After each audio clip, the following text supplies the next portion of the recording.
What's up guys, it's Maxwell with CWL Invite Week 3 action against OneHive.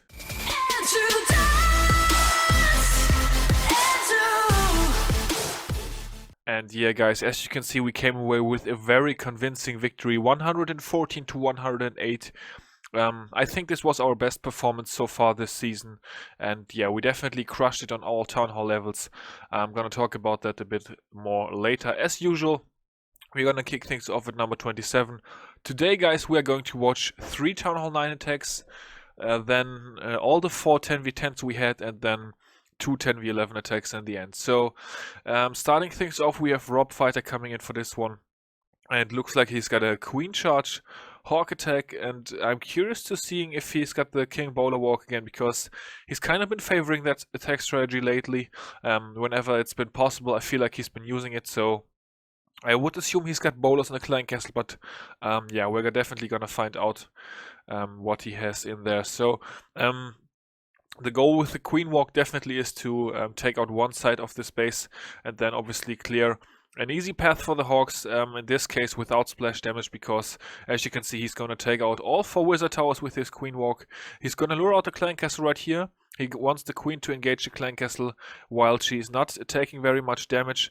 There he goes with the double poison spell, gets all those pesky wizards out of the way before they can even reach the Queen. That's very good.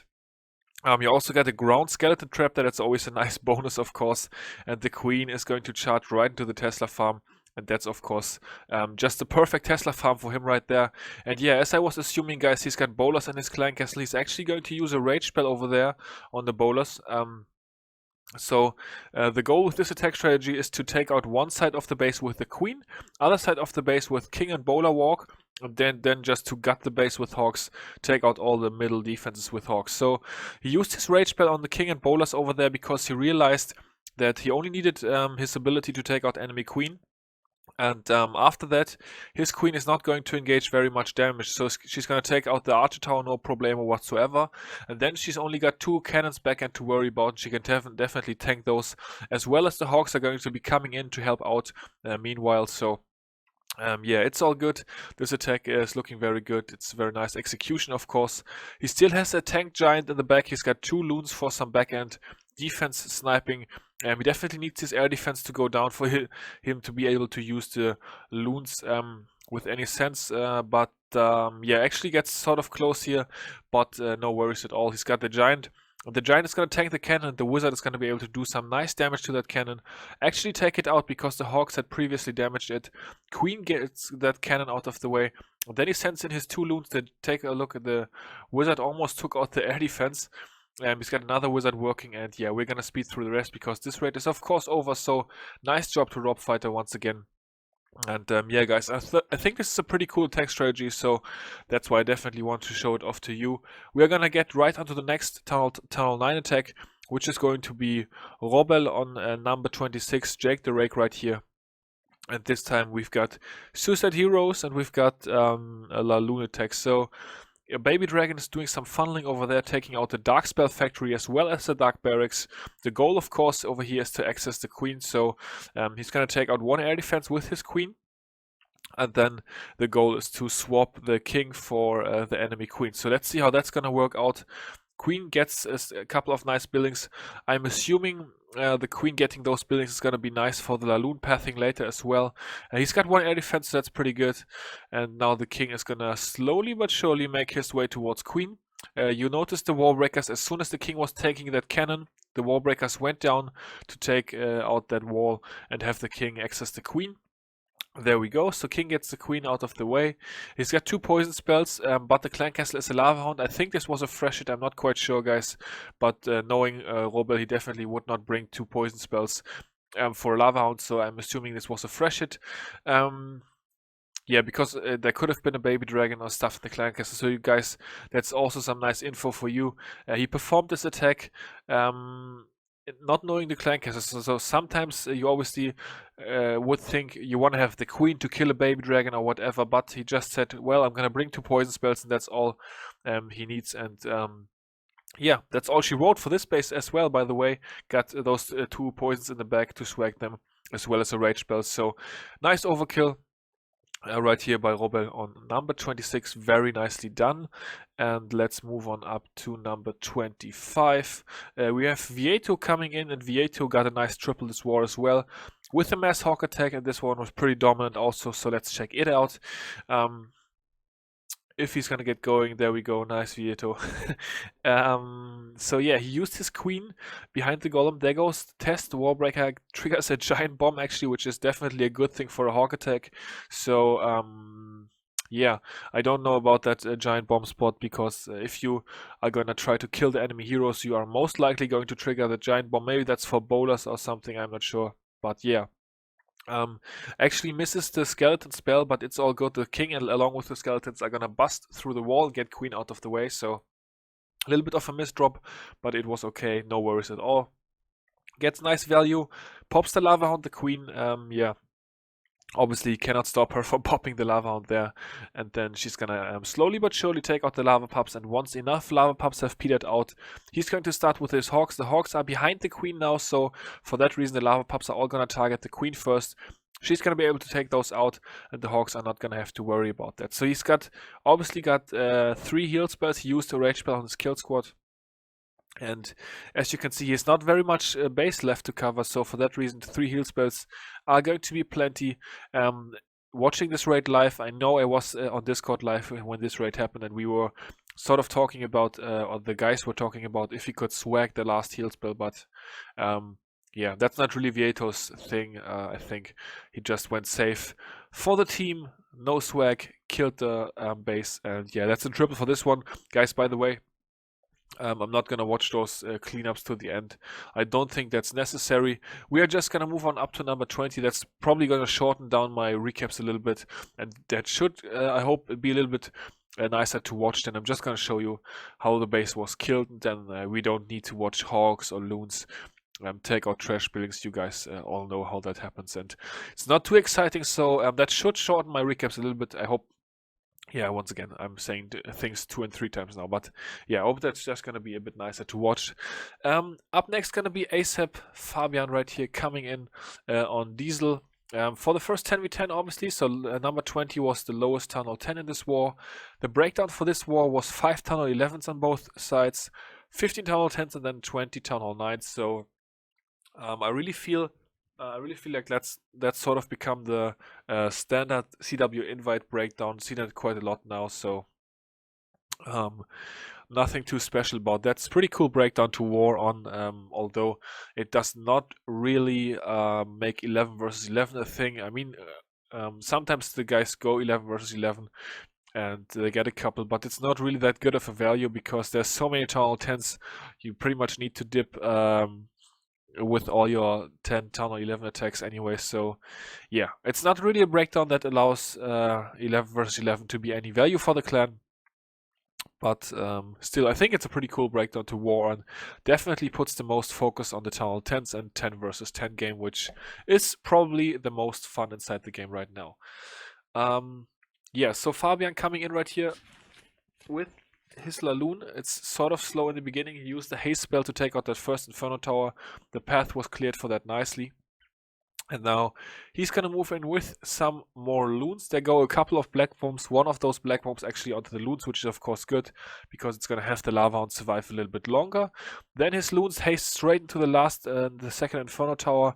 Sweeper goes down, second sweeper goes down. There goes the heal spell and the rage spell. Right into the wizard towers, having the balloons nice and healthy. Into those wizard towers, a couple of red bombs are gonna hurt, but there goes the last wizard tower. No splash defense left in this base, and that's gonna wrap it up for this one. And guys, once again, I'm not gonna bother to watch those 30 seconds of cleanup with you guys. We are gonna move on up to number 18, and that's gonna be our Arab friend Tamo coming in right here with his account to take down this base. Sort of a similar strategy, Suicide Heroes, and then we've got Lava Hounds with 27 balloons, 2 skeleton spells. There go a couple of wizards. They are going to funnel. They're going to take out the gold storage. They're going to take out the dark drill. They're going to take out the gold mine as well, and that's going to clear a little bit of a path for his heroes. There comes the king. There go a couple of giants, and there goes the queen right after. First Warbreaker is down, gets that bomb triggered. The second Warbreaker actually Got a spring trap triggered, so a little bit of a tricky entry right here, but he managed to do it. Queen is gonna walk in behind the Giants. The Giants are just gonna take some damage from the cannon, and then the Queen is gonna be able to take out 2 air defenses as well as the Inferno Tower, so very nice opener here. King is gonna come around, but he's just gonna use Queen ability, and that's gonna be GG for the Inferno Tower. The King is also gonna go down, which can also be good for Laloon Raid, because obviously then you don't have to worry about your balloons with cleanup, chasing the king around or stuff like that. He moves in with his balloons, 3 haste spells deployed before the balloons, so that was sort of interesting to watch as well, I guess. Rage spell right on top of the queen, obviously the skelly spells are gonna go down. Lots of defenses in that section as well, so I think the balloons took a couple of shots on the queen as well with the splash damage that their bombs do, which definitely helps out with the queen kill. There goes the heal right as the Inferno Tower goes down, and the haste spell to be able to deal with the initial Wizard Tower faster, and also to get the balloons to the Expos faster. There they go, taking out the Expos. Those that trailed in Loon over there was a bit late. It was not able to take the Wizard Tower, but things happen very quickly, so no worries at all. That's going to be the triple on number 18. You guys saw our second 10v10. Up next, number 16, and once again we have Niklas getting a 10v10, but guys, obviously all those 10v10s here, those are all team efforts, so any 10 versus 10 we get inside CWL is pretty much planned by 2 or 3, well, at least 2 guys, oftentimes 3 or more, and then oftentimes we also, of course, don't have the first hit succeed. Sometimes we do, but most of the times we need 2 or 3 or more hits. So really all those 10 versus 10s are a team effort, I gotta say it. It's never really one guy getting it done. Obviously, sometimes we have some guys who are coming up with some really cool plans back to back to back. So, like for example, Niklas here has been coming up with a lot of beast plans over the last week. So he's really been very good on the planning, and yeah, then putting things together is another thing, because obviously he only has 2 attacks, so he cannot always execute every plan to get the triple. He has been getting, I think, a triple pretty much every war for the last 3 or 4 wars, but there have also been quite a few more triples, for example, now with him that have been his plans or that he has helped out significantly with. So that's what I mean with team effort. It's always, I would say, our crew that really gets most of the 10v10s is probably like 3 to 5 or 6 guys that are really good 10 versus 10 hitters, and those guys pretty much do the bulk of the job, and it's really always an effort of those two. Yeah, make the plans, make the executions, and make the tweaks as well to make it work sometimes.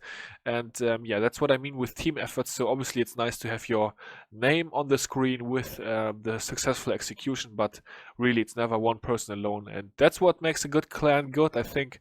A good team that can just talk about things, adjust to things, come up with good plans. Of course, some more people planning have some more ideas usually than only 1 or 2 guys, so that's what also makes us strong. We have quite a few strong Town Hall 10 players, and those together come up with lethal plans, and they get 4 10 versus 10s against OneHive, so that's awesome.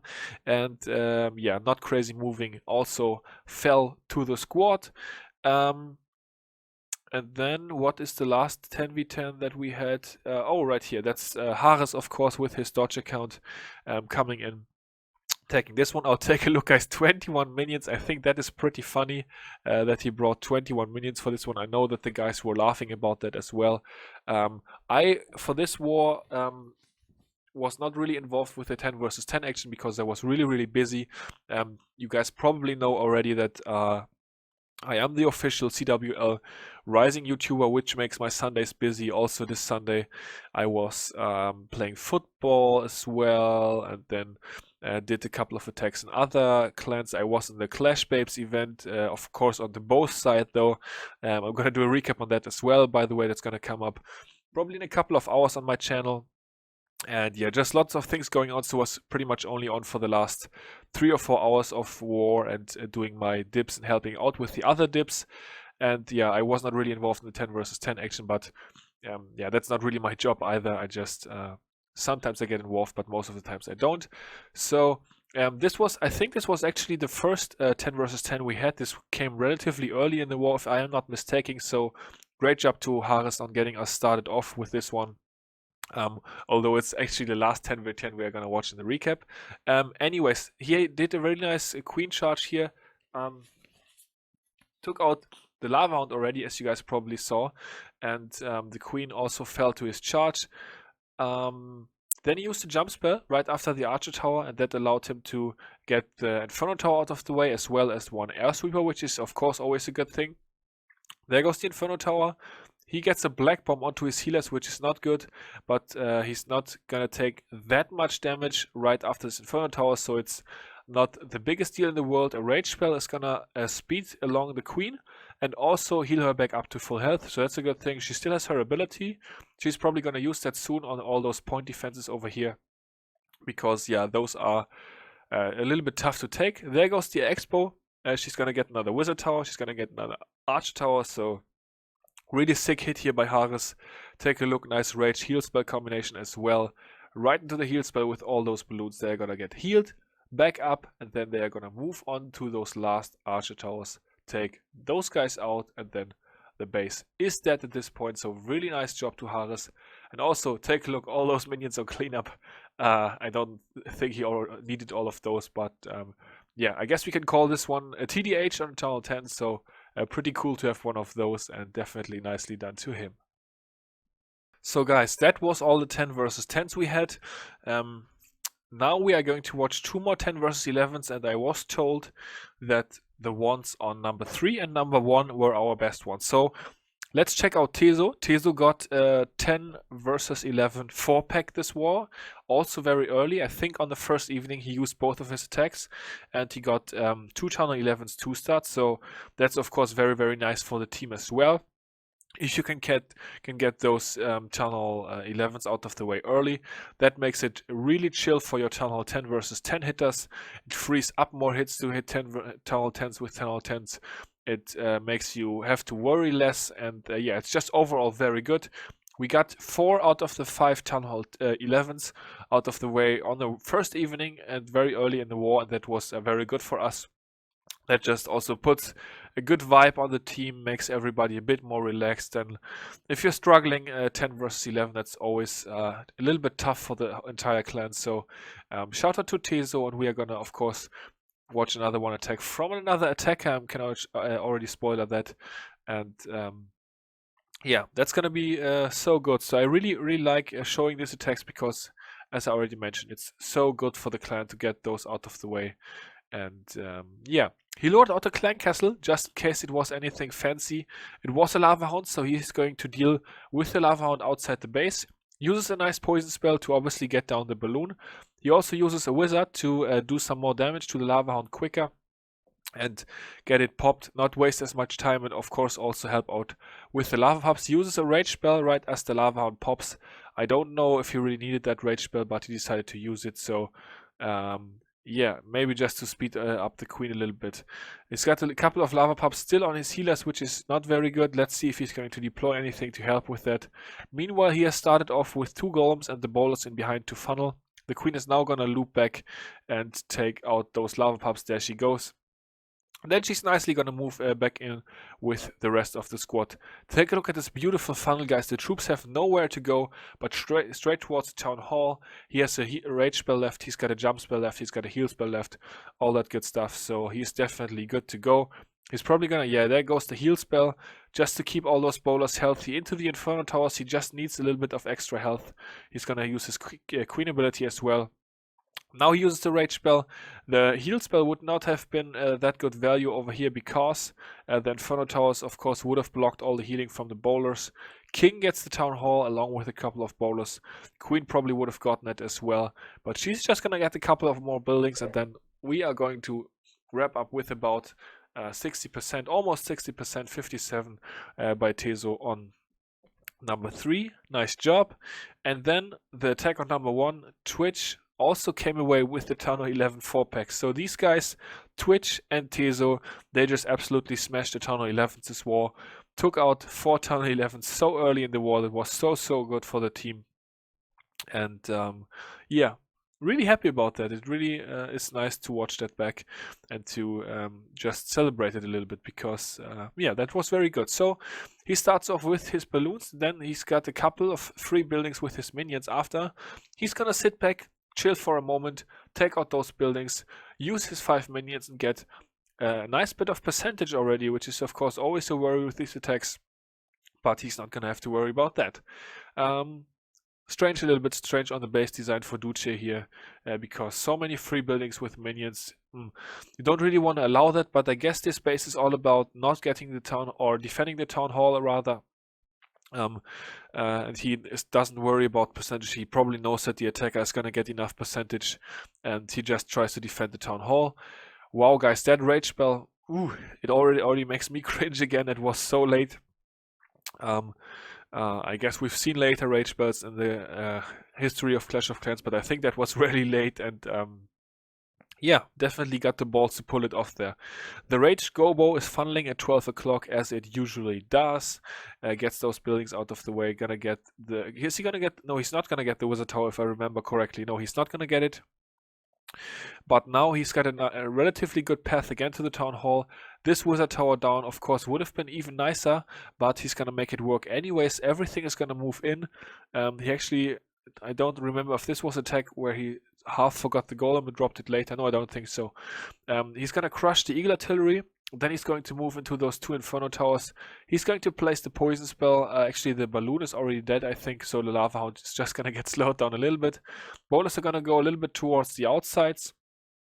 Take out those buildings. The Queen is going to deal with the Lava Pups. The Queen actually stands in a very nice position here because she's hanging back, taking care of all of those Lava Pups. And take a look, the King is going to get several shots into that Town Hall. Queen is going to do her thing with that Wizard Tower. And afterwards, she still has her ability. She's going to lock onto the Town Hall, help out the King. The King only takes damage from those 2 Inferno Towers, so those are not going to be able to burn him down in time. Queen is going to use her ability soon, and that's going to wrap it up for this base. And once again, a very good percentage. She even has a couple of baby dragons left to take care of some free buildings or relatively free buildings with the baby dragons. 64%, awesome hit by Twitch on Duce. Very nicely done. And that brings us to the war results, guys, and to the stats and standings, all that good stuff. So 114 to 108. I don't think we were expected to do that well, and probably, honestly, we did not expect ourselves to do that well, but yeah, we did, so that's awesome. We left only 1 Town Hall, 10 on the board, so would we have gotten 1 more 10 versus 10, we would have cleared 10s. Because we were actually perfect for dips, 10 out of 10 for dips, so very nicely done to the team. OneHive were 7 out of 10 for dips, so they had 3 more dip fails than us. 10 versus 10 game, we had 4 10 versus 10s, they only had 1, so we had 3 more 10v10s. 10 versus 11 game, we used 9 hits to take out their 5 Town Hall 11s, but we struggled on Eve space, so other than that we performed pretty good. Taking a look at their work, they used 10 attacks to take out our 5 Town Hall 11s. Actually, I defended 4 times, but that's not my own base. Shout out to Bene for building a beast base for me. That worked really well. And as far as the Town Hall 9 game goes, we had 13 scouts. About 13, I'm not quite sure on the exact number, but about 13 scouts. That was very good. And OneHive had they used a couple of scouts, but they had to dip, I think, maybe 2 times, 1 to 3 times, I'm not sure. So the Town Hall 9s. So yeah, just overall we performed better on every Town Hall level. So we were better with the Town Hall 11s, we were better with the Town Hall 9s, and we also had 3 more 10v10s. So yeah, we just overall really deserved to win this one, and that it came in such a dominant fashion is obviously extra sweet. So there it goes once again, guys, 114 to 108. We are very happy. Thank you guys in OneHive for the matchup. Obviously great sports, one of the most famous war clans and around for a very long time, and definitely very cool to war you. And yeah, that's gonna do it for this recap, guys. I hope you enjoyed watching it. Until the next one, I will see you all later. Peace out.